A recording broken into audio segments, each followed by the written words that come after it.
But I have to ask you, when you first started to channel, when you heard the voices coming in, Mhm. did you think you were going nuts? Did you Yes. think did you like what like how did you, because you said you're reluctant, which are Oh, those are yeah. my favorite channels, by the way. I know many reluctant channels, Yes. because they're just like, am I nuts? Am I literally going crazy? Right. Yeah. How did that Um, feel? I kept coming up with what I was going to call my TED Talk. This was many years ago when this started making sense. And I said, um, I'm not crazy and my life makes sense and I found my life purpose.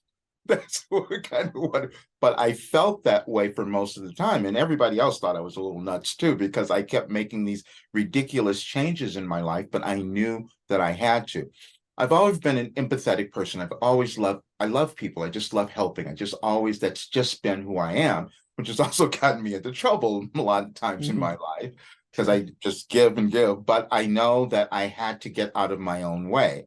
So in about 2021, when I said, my Wilhelm said, you can't keep just writing. You have to talk. You have to communicate with people. So I started doing the live channeling sessions. And when I first started doing them, they were weird because they felt comfortable. But then I would be done, and then I would record them all, and then I'd listen back, and I go, where the hell did that come from? Why it? They were I was receiving information that I didn't understand. They said you have an ancient memory, as it said in the Akashic Records reading, and Mhm. you know that you were here to help others, and the things that would come through, like the first part of my life, they said Roger sacrificed the first part of his life because I went through every tragedy, horrible thing that was this incarnation that I chose to have, only so I could be available now and be a demonstration of what is possible, a demonstration of how you can heal yourself and how you can start to look younger, how you can start to move through everything to do that. And because I've done it, even things that doctors didn't understand that I had done, and I didn't want them to talk about it because I don't want to tell people because then I have to maybe prove it or show it or something. That went on, but then it said, nope, got to do this.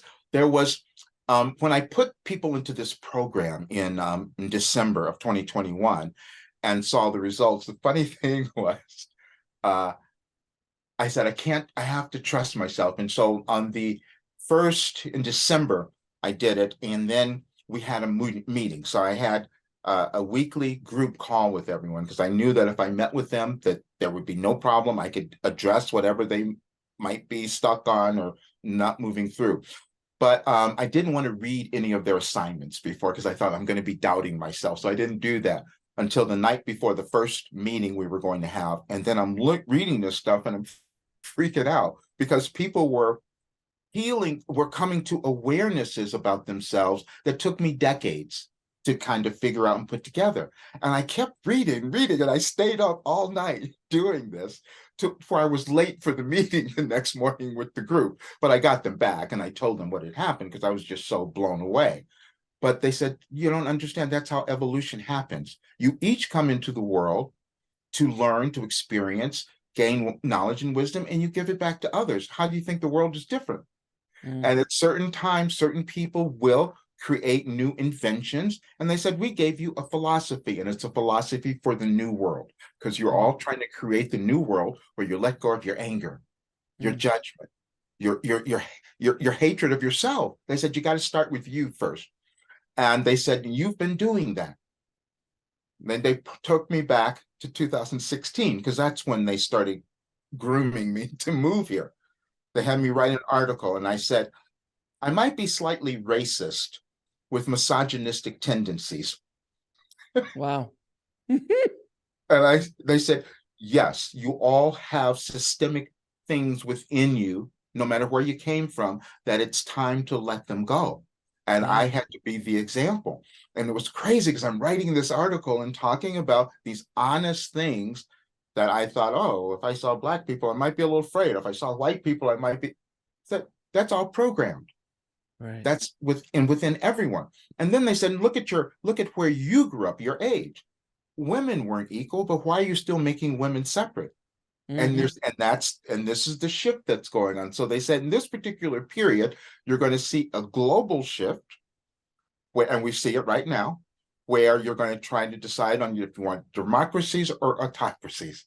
And that's the shift, or if you want freedom for all or just for some. And they said it's going to be an economic shift as well. And we're seeing that happen.